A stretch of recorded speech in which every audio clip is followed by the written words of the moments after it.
Yes, recording in progress. So, Her so voice. we're Mark, you're hearing voices. Okay.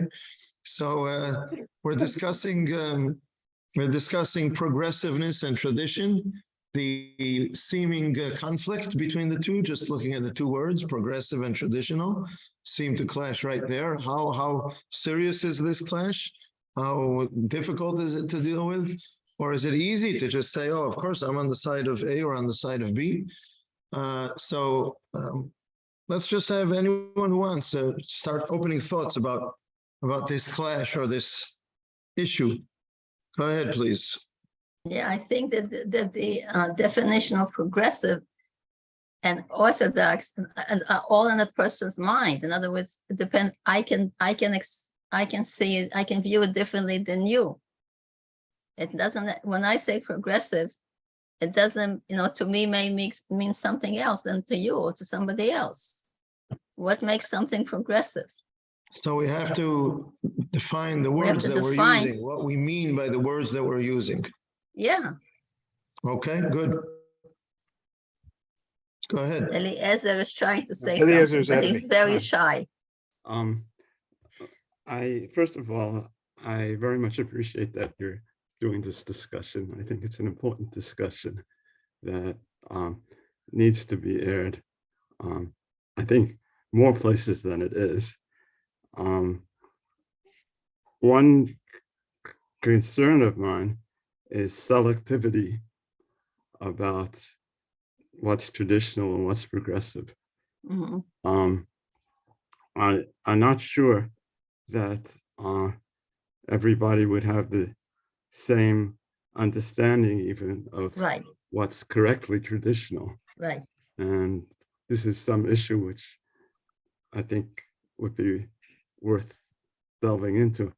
I mean, I'm not sure that a group of 5 people can solve this all, but it seems to be very worthwhile. A group of 7 people. 7 people would be.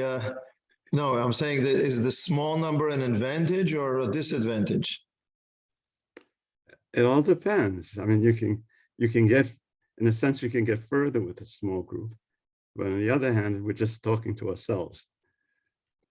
Okay, if we're all on the same page, then we're talking to ourselves. But I have a feeling we might not all be on the same page. So let's start looking into it. Okay. When you phrase the, and I think most people would take the phrasing the way it was probably intended, which is, to view progressive in the religious sense. But I think, I was always brought up with the idea that Judaism is progressive. It's our tradition to be progressive. So progressive, I would use in a broader context, a societal context, rather than a strictly religious context. Because, after all, if we are not progressive in the societal context, does that mean we're just going to stand still all the time? I don't think that's what our tradition aims us for. Where do you see in our tradition that we should be progressive in a societal meaning or a societal context? I phrase it in the opposite way. If we are not progressive in the societal way, then it means we stand for the status quo in the society. And I don't think that's what Jewish people have done traditionally through the ages. I don't think that's what we've done at all, especially at least perhaps when we were in the shtetl and so on. But at least since emancipation, we have not stood for that. Well, let me throw in something that just occurs to me. Personally, I think that a lot of the so-called progressive views today are anti-religious and anti-civil society in some ways, certainly in the United States. I think of the progressive movement as a regressive movement. They deliberately chose that name to try to fool people, but that's maybe a different concept. What I was going to throw in is I've spent a fair amount of time studying medical ethics, just as an interest of mine, and I had to use it my whole career basically. And I went to several Jewish medical ethics. seminars over the years about Jewish medical ethics, and the definitions are different. In the world of medical ethics today, it is strictly a secular approach. The highest value is personal autonomy, and whatever that person decides should be done for himself. That am I allowed to say the word trumps? It trumps everything else. The world of In that medical context, ethics. you can use the word. Okay, I'll have to define it every time. The world of Jewish medical ethics, the question is not what does the person wants, it's what does the Torah say? Right. And it changes the conversation completely. I think if we approach this conversation that way, it might be illuminated. Right. Right. In other words, we have a foundation. He's saying we have a foundation from which to start. He's Yeah. right. So what I'm hearing right now is that going back to the different people have commented and looking at the words that we're using, it very much depends where, in what context we're using it, because I think we would all agree that that there is an aspect in Judaism, which is, as Mark put it, societally does not want to accept the status quo. The whole idea of tikkun olam is saying there's something we have to change. If the world was wonderful and great and everybody was ethical and so on, everybody was moral, then maybe we could, I don't know, then maybe we would be bored, but okay. but we wouldn't have a strong need to make changes. But the whole idea, and I think it starts from Avraham Avinu, and I think it starts from before Avraham Avinu in the sense of the background stories of the Torah from creation are about people who act in negative ways that are destructive. And then comes Avraham, and we're trying to do something to correct and to mend these destructions, these destructive behaviors that are carried out in the world. And from there on, we are the children of Avraham, and we're trying to do that tikkun olam. That's in a way very progressive. At the same time, to be a Jewish nation and to be a nation with a religion, there's a framework that has to be kept, otherwise we lose everything. And that is very traditional.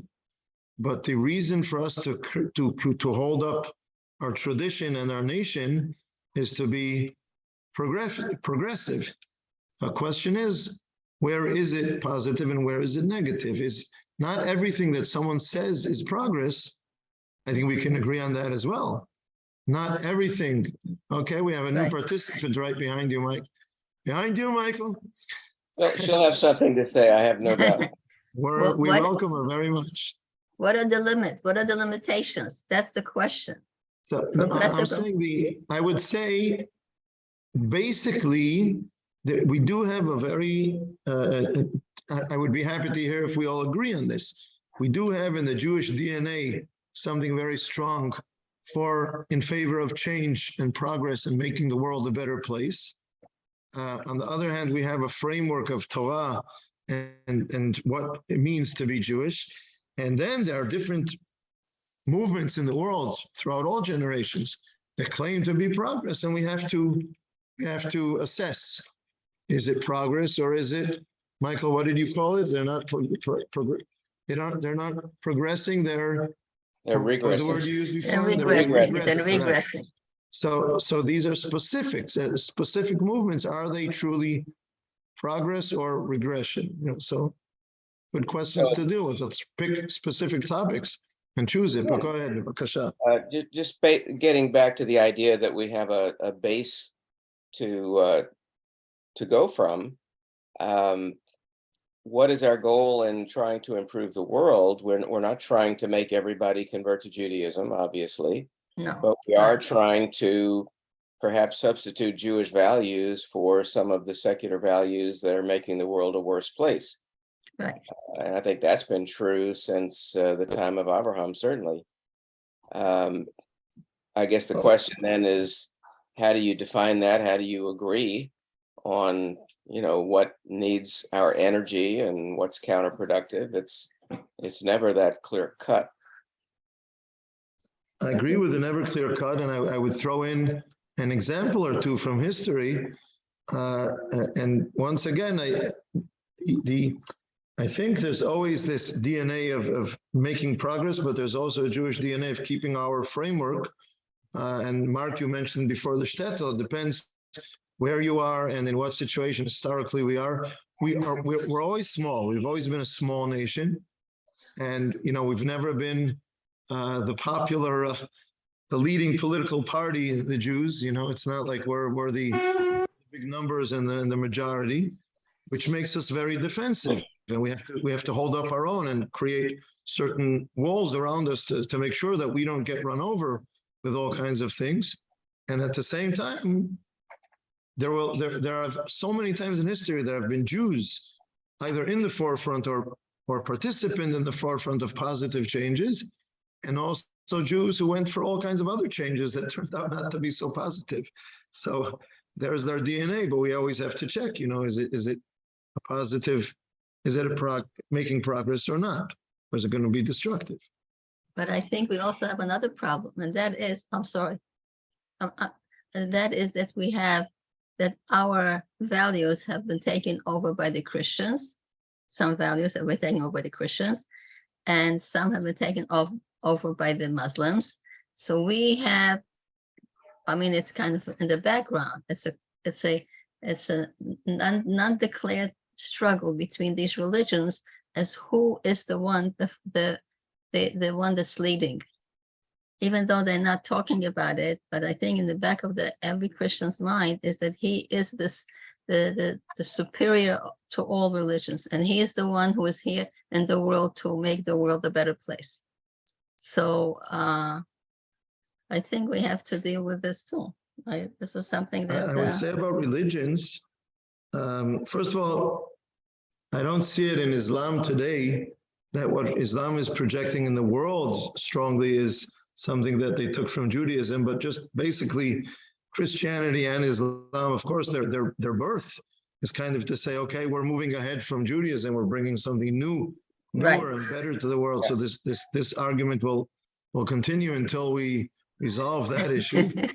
And at the same time, there are some parts of Christianity, maybe also in Islam, that we can say have influenced the world through Judaism, through Christianity, through Jewish values, through Western world values that came from Judaism. Some things that have had a positive effect on the world, and sometimes those and sometimes we can cooperate, by the way, with other religions in making things improve in certain ways in the world.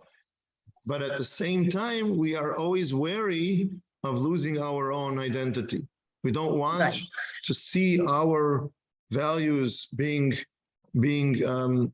pushed forward in the world or spread in the world by Christianity to the point where, okay, we don't need ourselves anymore. Let's become Christian and do it through that. We're always very wary to be able to keep our own framework. So we have to always tread this very delicate kind of 2 feet kind of things. There's a foot that's in the world of change and seeing where it's positive and taking part in that. And always another foot that's saying, wait a minute, I want to make sure that I'm remaining steadfast in my Jewish framework and not losing that. That's always a struggle or a tension, a complexity that we have to be aware of. I think we're talking about it when we talk about values, it's a very vague word, because there are all sorts of values. There are the values of how one does one person's life and interacts in society, and perhaps sexual values in that sense. There's also social values in whether you want to deal with the poor, the underprivileged in your society, and which is a very Jewish value, I think. And I mean, it's written in the Torah so many times. And another thing is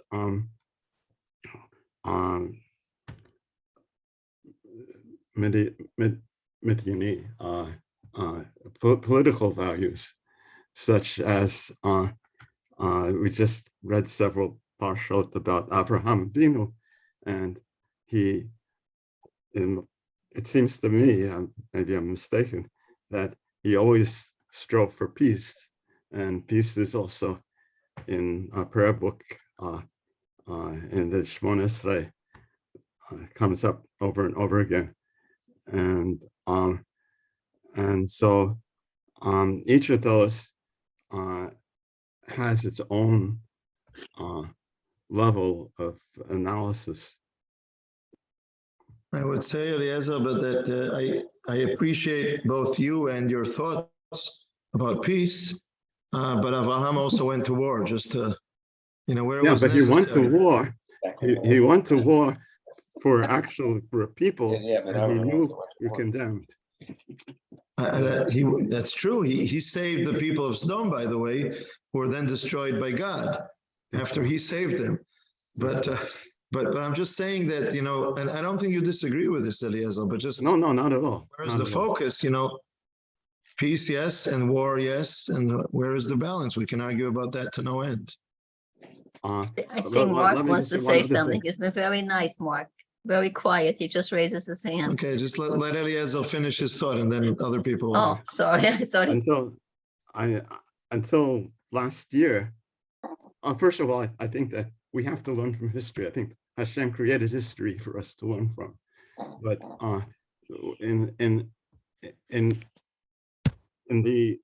until last year, I thought that one of the great advances in humanity were that we decided that the strongest, most destructive weapons aren't necessarily desirable, and that there's a danger that will be regressed. But I think that's something that, that's one value that I think that we should actually be picking up on. What, destructive weapons? Atomic weapons. Halevai, but I'm not going to volunteer to be the first one to relinquish them. Oh, yeah. No, Okay. there was there's this convention, that Okay. certain things are limited. Yeah, okay. Mark and Ilana. Sorry.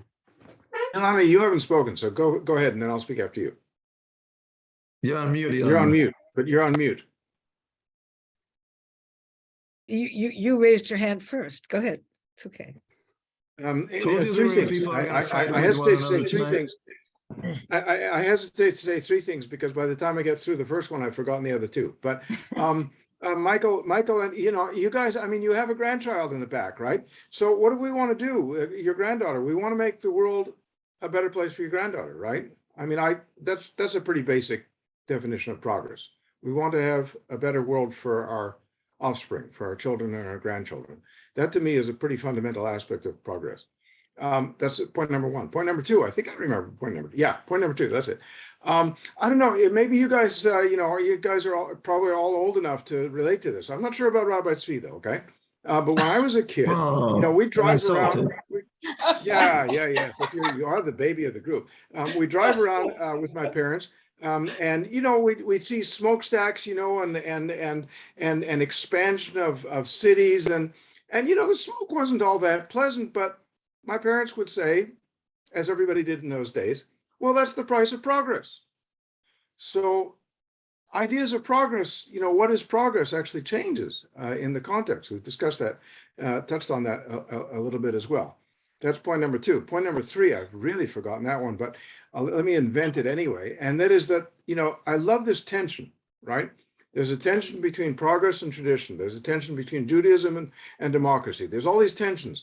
If there were no tension, there would be no creativity. The fact that there's tension allows us to be creative.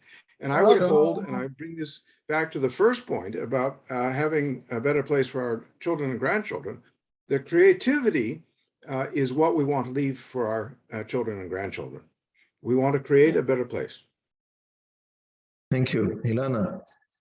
So when you announced the topic about progressive, and I don't remember how the wording was, but Progressive and traditional. Okay, progressive and traditional, which may or may not be dichotomous, in fact.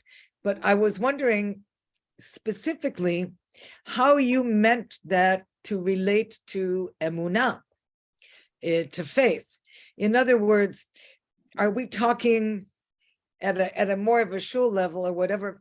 Are we talking progressive in terms of Jewish practice and ritual, or are we talking about how progressivism, however it's going to get defined, impacts faith, or how faith impacts progressivism, and are they really two different things? Is traditional, whatever that means, and progressivism, are they in fact different in terms of emunah? So I thought that in my mind, I was wondering what you intended when you said progressive. Were you setting up a dichotomy between religious and non-religious, or what exactly? I think in the world today, thank you. I have a lot of things that I would like to try and pull together from all these different comments.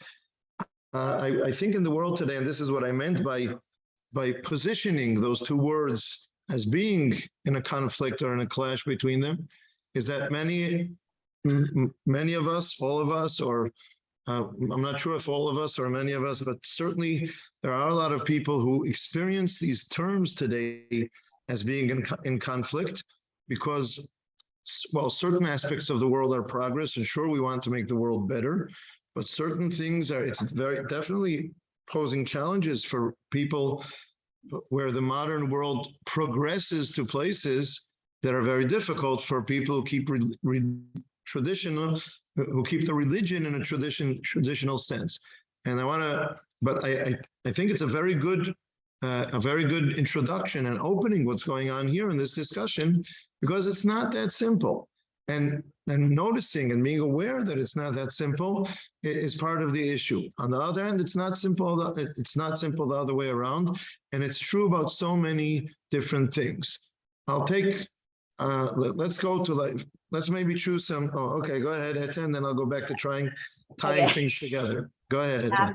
Well, I see that if you take the Torah and everything and you can move on it progressively or something, but like we have this thing here in the Texas Jewish Post here that's talking about a congregation that wants to change the Chumash to be no pronoun free or whatever, or new pronouns or whatever. They want to change some other things that are upsetting to them. So if they're going to rewrite the Torah, then I don't consider that progressive. I consider that destructive, because I think if you can work around things, and Judaism has progressed using the exact same words from thousands of years ago.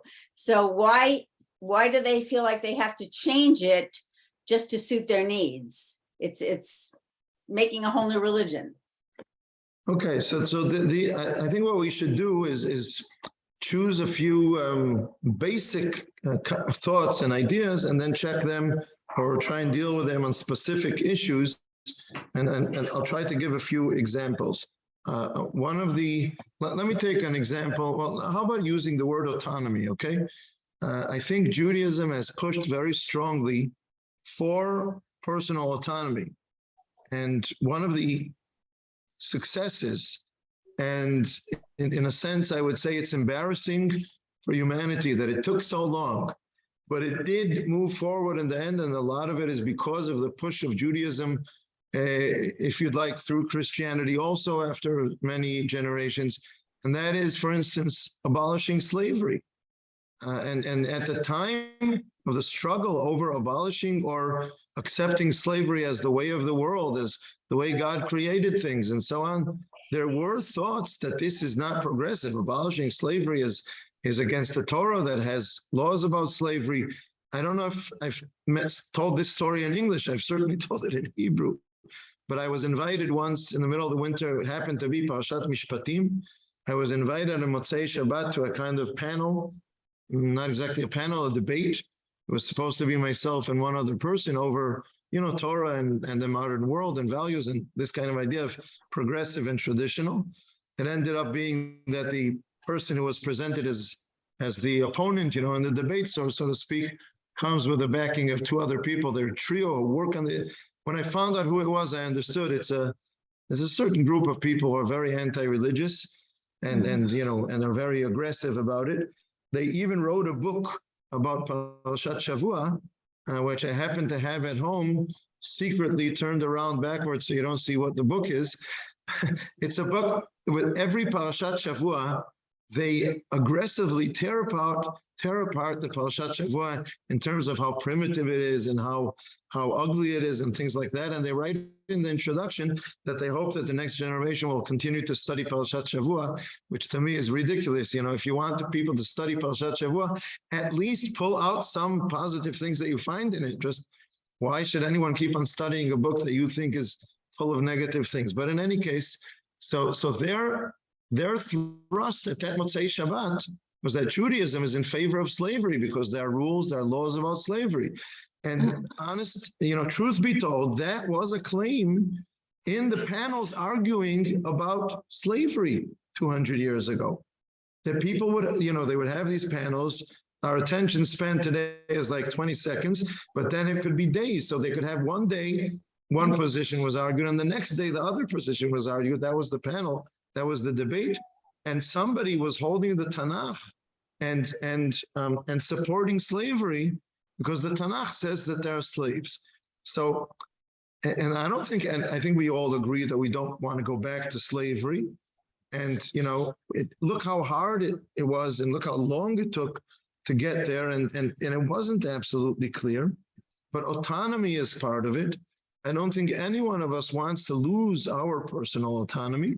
And yet I agree with you, Michael, that there is a limit to personal autonomy. Not only about the example that you say about, the leading value is even in medical ethics, we have to do what that person wants. Halakha clearly is saying something different, and we have to try and understand what is the balance between autonomy and accepting the yoke, I would say. And if we talk about religious values, Ilana, for example, what you said, in faith, in terms of Emunah, autonomy has caused a very big problem for Emunah, because people take autonomy to mean, I am what's the term in Hebrew? People say, Ani haribon.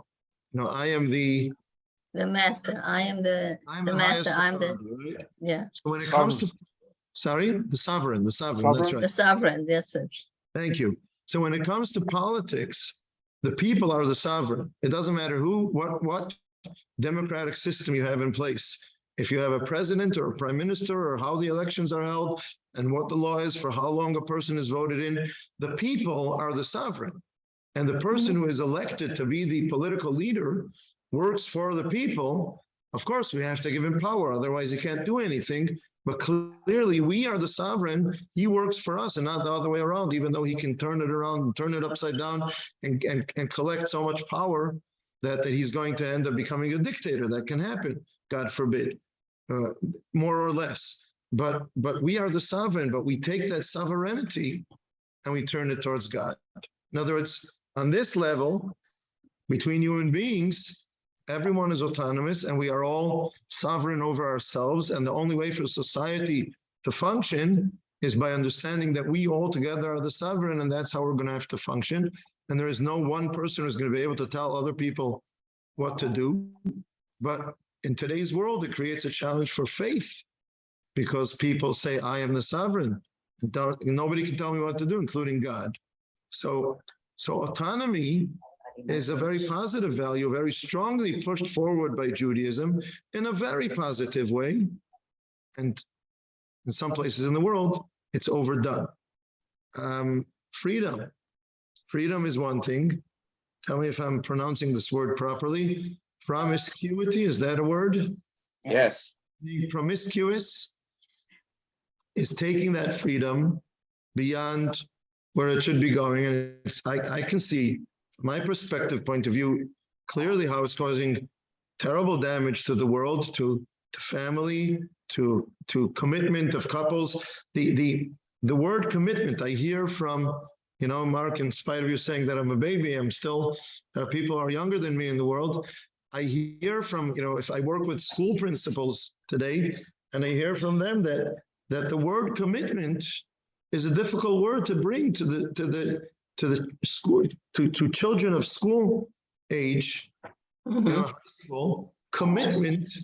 They don't know. I'm talking about religious educators who want to educate to religious commitment in an open-minded setting, in a place, in a moderate kind of religious attitude, not an extreme religious attitude, open to the modern world and open to free thinking and things like that. But they want, not to say, I am going to thrust this commitment upon you, but I'm trying to educate you to accept, to convince you to accept this commitment upon yourself. But the word commitment is like we said about the C word before. It's like the T word, that's the C word. Can't use that word anymore in the world. Everybody's free to do what they want. Commitment means tomorrow I have to do something that I accepted today that I have to do. I don't want to commit to anything. So, the freedom and the autonomy has gone a little bit crazy. And how do we handle these things? It doesn't mean that wherever in the world people are practicing autonomy, that I have to be against it. It doesn't mean I have to be for it. Can I look into different specific issues and think about them and what are the different values included? I'll take another example, and that is what's called today, I have to remember the term, it's called, maybe you'll help me, I had it, but I lost it. When people who don't love only one partner, there's such awesome people that can love a lot of partners. What is it called? Polygamous. Yes. No, it's polyamorous. Polyamorous. Yes, that's the polyamorous, word. exactly. Otherwise known in Hebrew as polyamora. Exactly. Yeah, polyamorous, yes. Oh, their attitude has a beautiful aspect to it. I believe that they are authentic. They authentically believe that what they're doing is beautiful and more beautiful. I saw some guy,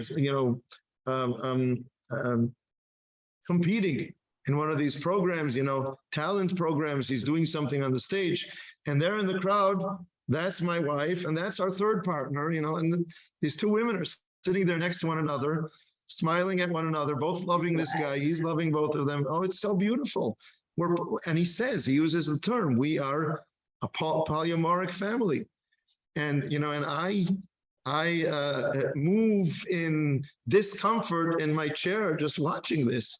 And, like other people, I go and say to my wife, look at this. This is ridiculous. This is crazy. But I think the people are authentically, their intentions are authentic. But I don't think they understand that there won't be limits and nothing will be left at the end if you go there. So I think a lot of the things that we have a problem with are things that have an aspect that is truly beautiful, and it's Judaism that pushed these values often, but they need to be balanced, and they need to be, sometimes I think of it as a pendulum. Now this is where we are today. Let's, I don't know who's going to be around in 50 years, but let's leave a letter for our grandchildren that you mentioned before, Mark, and tell them, come tell me in 50 years where the world is at. Has the pendulum swung back? Is it creating balance? Is the pendulum swinging in the totally opposite direction and everybody's losing their autonomy? Because in order to balance this overrated freedom and autonomy, the world is moving in the too far to the extreme in the opposite direction. These are difficult issues, but I think we have to be careful to try and be very, very accurate with a very fine, a very sharp knife in that sense, to be able to dissect, where is the positive and where is the negative aspect of it, and not create it as okay, we're going to we're going to be against all these Western values. It's all negative values. I think we have to be more careful about dissecting and saying, this is the positive aspect of it, this is the negative aspect of it. I think that I'd we like to, had, you mentioned commitment as a C word. Yeah. I guess we can agree on that in the practical terms, but I'd like to introduce a different C word. And my C word is compromise. And compromise is something, you got your view, I've got my view, whatever, and we have to it compromise. doesn't work in What does that Judaism. mean? What does that mean, actually? What that means is that we're each going to give up something, right? I'm going to force you to come halfway. You're going to force me to come halfway. But that's not compromise. True compromise is not that you're forcing me or I'm forcing you. True compromise is that we both want to get to a place where we can agree. We want to get there. And if we can understand that compromise is something that we want to do as opposed to what we're obligated to do, then we can make, if I dare say, we can make progress. Progress is not necessarily progressive, however. I'm not sure that religious, tying in the two C words together. What if there are things? 1 second, please. It's difficult for religiously committed people to compromise on their religious commitments. Exactly. Sometimes they don't have any other choice because we have to live Right. together in society, but they might see it as something that they have to come to terms with and not a value that they're trying to achieve. And they would differentiate between compromises between me and my neighbor, myself and my spouse, and so on, where it's Right. just an individual issue, and compromising on the ethics and the laws of my religion, people would consider that a little different, I would think. Right, exactly. That's obviously true. Fair enough.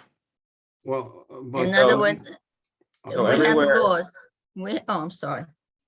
Go ahead. no, I was gonna- say what you have to say. Say real quick, everywhere except in Israel, Jews are a tiny minority in the general culture. And I think a huge problem that's just growing as we speak is that the values that Jews keep and want to live by are under assault by the surrounding culture. Mhm. And the idea of live and let live, of even if you could keep to yourself and follow the values of the Torah and don't bother other people, it's being encroached all the time and sometimes violently. So I think, to me, a huge problem, and the rabbi touched on it just a few minutes ago. I was making a few notes trying to remember what my thoughts were going to be, Mark. But we really need clarity. We need to be able to agree on what are the definitions of the values that we think are important enough, not only to discuss, but maybe to at some point try to disseminate them into society and Right. fight the danger that's coming in from the outside. Right. Because values that I consider part of the progressive movement are antithetical to a lot of the things that Judaism. not only the Torah teaches and we believe, but in some cases to even what biology teaches. There's a very anti-intellectual movement going on right now that's masquerading as being smarter than you and me. And frankly, it's dangerous. Thank you. You just gave me an idea for a source that we can use for next time. Not going to get it too late for it today, but you gave me an idea for a source that I would use next time. I would just respond with my comments from before that I think we have to dissect it carefully. In other words, Right. sometimes we are overzealous, I think, my personal opinion, if over certain things that are, I agree there are negative aspects to them, but I think sometimes we're overzealous in our rejection of them and more afraid than we need to be about what they're doing, even though I agree there are certain aspects of them that we should reject. But I think we have to, might be necessary sometimes to be more careful with the dissection. And on the other hand, we might be so careful with this section that it's hard for our listeners, it's hard for our followers, it's hard for our children to be able to figure out that fine dissection. And we need to we need to use broader strokes sometimes and then draw the lines.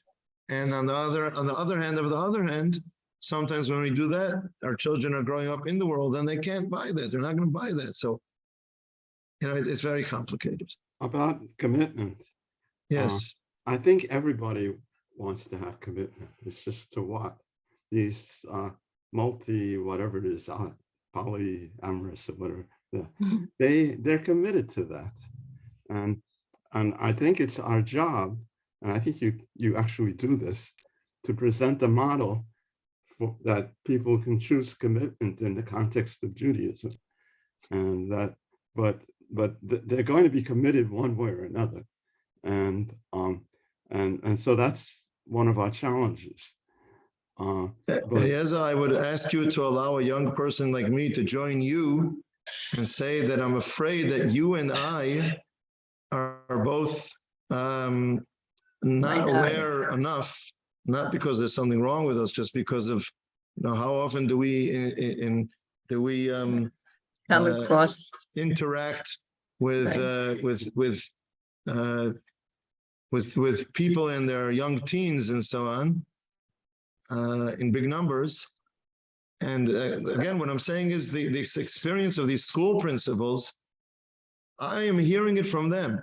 I don't even see it. I experience it sometimes. I can experience it with a student who I'm trying to find the basic common ground for us to work with and try and convince her, not coerce her into something, but convince her, or not even convince her, to be able to discuss with her and present my position for her to think about. And she will say to me, "Who are you to tell me what you think?" That kind of, it's so extreme that. But what about your grandchildren? And I mean, well, I have a little more influence on my grandchildren than I do on the school kids. But I'm hearing from school principals, from a group of 18 school principals that we were together on Shabbat, and one of them saying this and everyone else agreeing with him, that they have difficulty with commitment because the younger generation, it's a C word. Commitment is a curse. It's a negative word. They don't want to hear about commitment. But it's a challenge. I mean, agree, they don't want to hear the word commitment, but they want to be committed. That was with that group of principals. That's a topic that it's an ongoing discussion amongst us. We didn't walk away and say goodbye. I have nothing more to say to you, but we're looking for the balance and how to put things together and find a solution for it. But it's a challenge. It's a big challenge. And Rabbi, is this a general problem with all aspects of life, or are we talking about specifically marriage type relationships? What commitments are you thinking of? Well, it was said in the context of Judaism, of religious, of commitment to religious, to halakha, to Judaism. You know what? Let's not say all or nothing, but to be committed to Judaism and make your choices within that. Let's say even that, but just the word commitment is a very difficult word, and it's along the spectrum. It can be in marriage, it can be about Judaism, and it can be about moral values. Right now I'm acting morally, but to say that I'm committed to it, I'm a free person. I don't know what I'm going to think tomorrow. I'm a free person. I can do what I want. There's a story.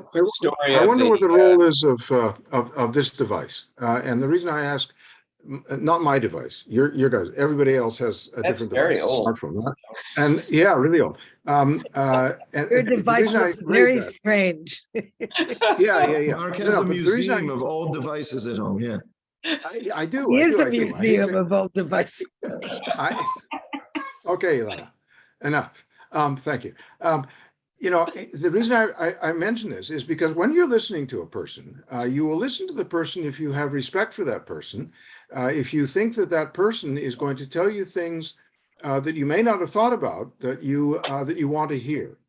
But you have this device and it's right next to you, and you can always type anything you want into it, and it is going to give you the device, and it has all the knowledge of the world, and it has all the answers. And so why do I have to listen to you?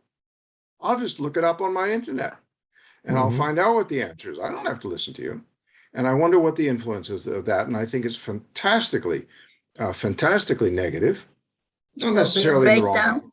There'll be a breakdown in You have society. an People are not- encyclopedia at home. And that's You one of the didn't look reasons why I stuff have up in this, the and not the encyclopedia. other thing. No, when you were a kid, didn't you Yeah. have a whole shelf of encyclopedias? Of You course, could of look course, anything up that you wanted.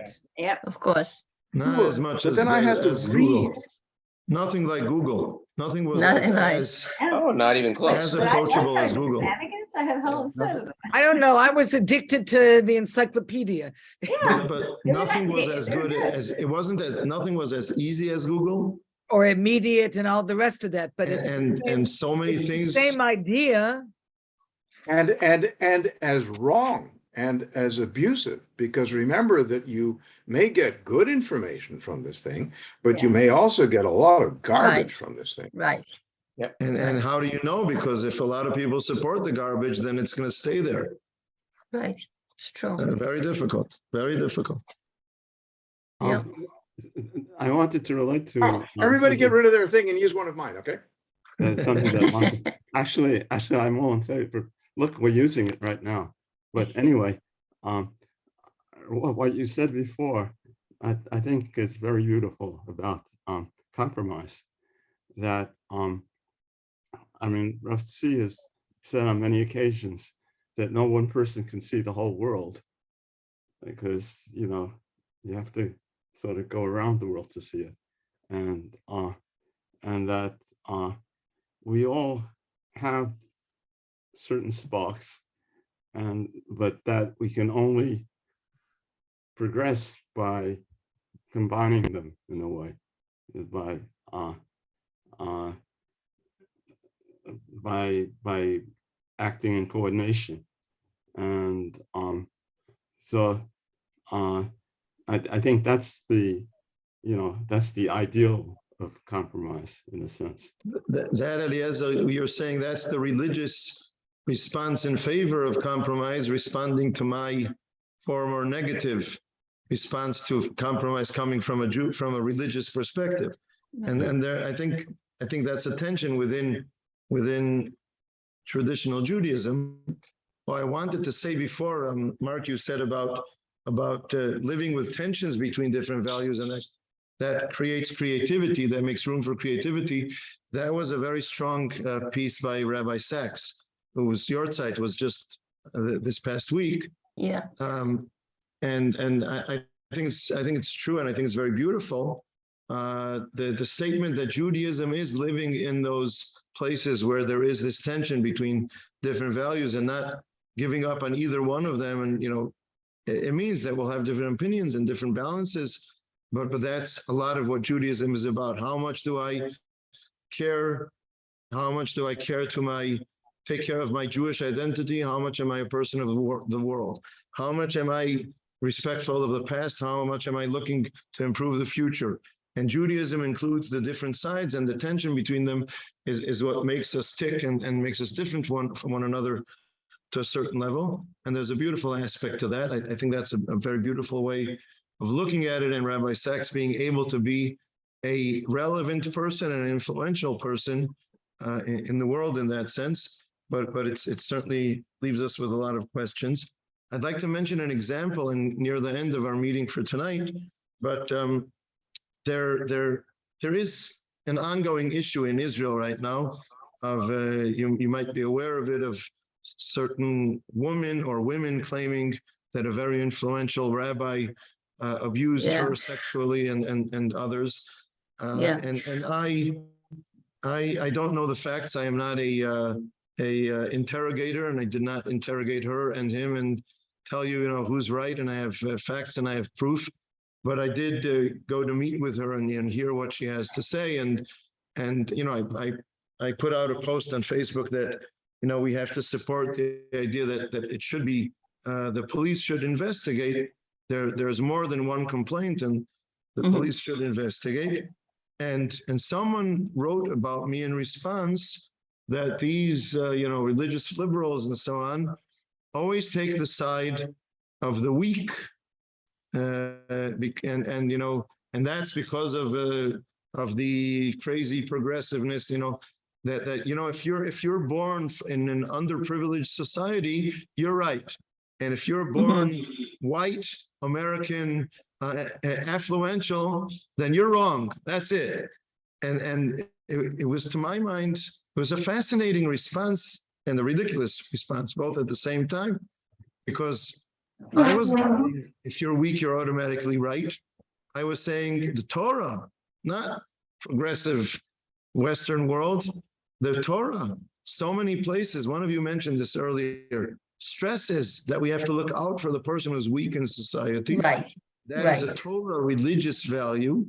It doesn't mean, and that person opposing me wrote in his response, the pasuk is a pasuk in the Torah that says when you come to court, you have to hear both sides equally, and you don't judge in favor of the weak. Right. Judge in fairness. It has to be accurate judgment. And you can't judge. You can't bring the, what do you call it, the verdict in favor of the person who's weak. But you have to. But what I was worried about is that the weaker person was not going to be heard. I'm not making the verdict, but you have to fight for the right of the weaker person to be heard. That's a Jewish value. That's a Torah value. So very often we have these things that are confusing. You use the word weak, and immediately someone associates it with something that he's against or something that he's in favor with. And it's very important not to just, throw out words and terminology. And this is going back to what you said at the beginning, Tova, without being accurate about what do we mean about it. Yes, I agree that being born underprivileged doesn't make you right in all your struggles, and being born white, affluent doesn't make you wrong about everything. But when there's a struggle between two people in society, one is very rich and with a lot of political power or religious power, and one is a private person trying to raise a voice against something, and everybody's pushing them down and shutting them out, then I think it's important to struggle for the right of the weaker person to be heard, not to bring a final verdict about who's right or who's wrong, but to be able to have them heard. And that so very often the values are being mushed together in a very non-constructive way, and it's important to try and explain what exactly are our values and what are not our values, and so on. Go ahead, Michael. That is a beautiful soliloquy. That is a beautiful soliloquy. So one of the negative things that I think is used against us and against the Torah is that there's so much in there that you do what we call cherry picking. You can take one thing out and say that it's everything. So, or it says, you have to support the weak, and therefore that means all of the weak, and it gets just completely out of proportion when what we're really saying is the process has to be fair. If the process is not fair, then you don't have justice. So in other words, that includes the judge that's not allowed to take a bribe, et cetera. And it includes the judge who has to hear out both sides, and he can't hear one side and not the other side. 100%. Just to throw out a topic that maybe you can make a note of for the next time or the time after that. You were talking about students that don't want to listen to authority, or they don't accept that authority as having anything to do with them. Sometimes, there's always the student that says how stupid their teachers are, and then 8 years later they say they've learned so much. But I think we also have to have confidence in what we are teaching and what we're living by. And it seems to me that in the Jewish world today in general, there's a great deal of,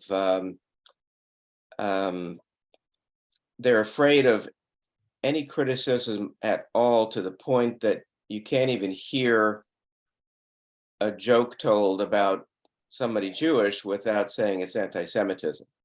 That's becoming a big deal now in the States. Just recently, several comedians are under a lot of fire for saying jokes that, quite frankly, I've read in books of Jewish jokes. And It's the only religion where it's good enough to be Jewish. yeah, exactly. I mean, we have a book on the shelf somewhere that's called Jewish Humor. It's written by Joseph Tolushkin. And I've seen that book. It's just funny. I mean, Mhm.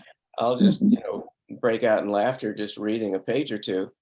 But most of those, if they were told on today's world by non-Jews, somebody would say they're being anti-Semitic. And I wonder if we're too sensitive and don't have enough confidence in who we are that we can't accept a little bit of humor and criticism. What do you think?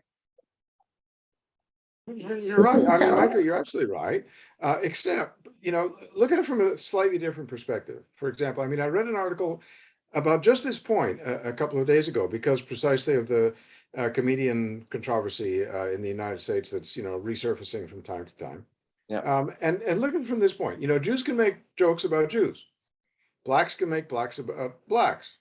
Blacks cannot make jokes about Jews, and Jews cannot make jokes about blacks in the same way. Right. It depends on who you're talking to. I mean, if you're in a family, right, you can make a joke. Oh my gosh, that's very bad. That's very bad. Yeah, we don't do that on family. If it's within the family, it's different from if it's outside, right? And I think, I mean, blacks can use language to characterize other black people that is hugely offensive to me. And I'm not a black person. I hear these terms and I cringe. But within the society, sometimes it's okay. Depends what boundaries you've got. Thank you. I'm going to have to end here. And I first of all, I thoroughly enjoyed this discussion. Thank you. Yeah, it was nice. And I think we have a lot of, try to discuss some specifics, a lot of issues that have to do with sexual identity are a serious challenge, whether they are homosexual or lesbian.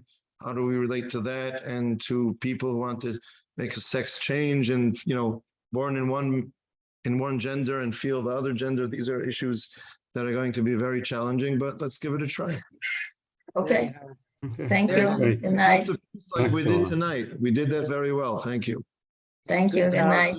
Good to see You're everybody. beautiful. I love you. Good to see if we were in everybody. the same room,